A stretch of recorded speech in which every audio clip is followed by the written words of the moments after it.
ഇദ്ദേഹവും ഒരു മലയാളിയായിരുന്നു. കൂട്ടത്തിലുള്ളൊരുത്തൻ രക്ഷപ്പെടുന്നത് കാണുമ്പോൾ ചങ്കിടിപ്പേറുന്നവർ ഏറെയുള്ളൊരു നാട്ടിൽ കഠിനാധ്വാനിയും പ്രതിഭാശാലിയുമായൊരു മനുഷ്യനുണ്ടായിരുന്നു. വലതുകൈയിൽ വെള്ളയും ചുവപ്പും നിറമുള്ള പന്തുകൾ മുറുകെ പിടിച്ച് ആരെയും ആകർഷിക്കുന്നൊരു ബൗളിംഗ് ആക്ഷനുമായി ഓടിവന്ന് മനസ്സാഗ്രഹിക്കുന്നിടത്ത് പന്ത് പിച്ച് ജയിച്ച് മൂവ് ചെയ്യിച്ചുകൊണ്ട് അവൻ രഞ്ജി ട്രോഫിയിലേക്കും ഇന്ത്യൻ ടീമിലേക്കും IPLൽ കൊച്ചിൻ ടസ്കേഴ്സിലേക്കും പഞ്ചാബ് കിങ്സിലേക്കും രാജസ്ഥാൻ റോയൽസിലേക്കും ഓടിക്കയറി. പക്ഷേ അവന്റെ നേട്ടങ്ങളെക്കാൾ അവന്റെ നാട്ടുകാർ കാത്തിരുന്നത് അവന്റെ വീഴ്ചകൾക്കായിരുന്നു. ബ്രിസ്ബെയിനിൽ തന്റെ നേരെ വന്നൊരു പന്തിന്റെ ദിശയറിയാതെ ബാറ്റ് വെച്ച് സ്ലിപ്പിൽ സെവാഗിന് പിടികൊടുത്ത് സംപൂജ്യനായി മടങ്ങുന്ന റിക്കി പോണ്ടിങ്ങിനെ കണ്ടു.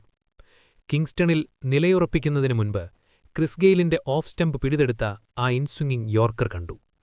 ലോക ക്രിക്കറ്റ് കണ്ട മഹാനായ ബാറ്റ്സ്മാൻ ബ്രയാൻ ലാറയെ എഡ്ജടിപ്പിച്ച് പുറത്താക്കുന്ന ആ വെരി സ്പെഷ്യൽ പന്ത് കണ്ടു. കെവിൻ പീറ്റേഴ്സണും തലകുനിയുന്നത് കണ്ടു. ലോകത്തിലെ മികച്ച ഓൾറൗണ്ടർ ജാക്ക് കാലിസിനെ പുറത്താക്കുന്ന അൺപ്ലേയബിൾ ഡെലിവറി കണ്ടു. ഹാഷിം അംലയെ കബളിപ്പിക്കുന്ന ഔട്ട്സിംഗറുകൾ കണ്ടു. ഹെയ്ഡന്റെയും ഗിൽക്രിസ്റ്റിന്റെയും സ്റ്റമ്പുകൾ പറത്തിയ 2020 ലോകകപ്പിലെ ആ 2 മാന്ത്രിക പന്തുകൾ കണ്ടു.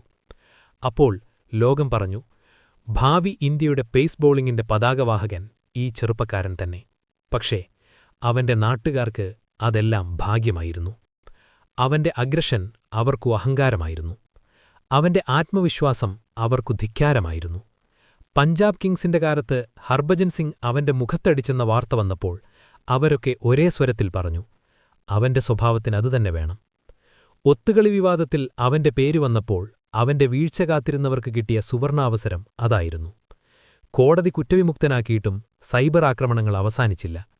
ഫോമിന്റെ പീക്കിൽ നിൽക്കുമ്പോൾ നഷ്ടമായ 6ഓളം വർഷങ്ങൾക്ക് ശേഷം വീണ്ടും ക്രിക്കറ്റിലേക്ക് മടങ്ങിയെത്താൻ രാവും പകലും പരിശീലിച്ചു.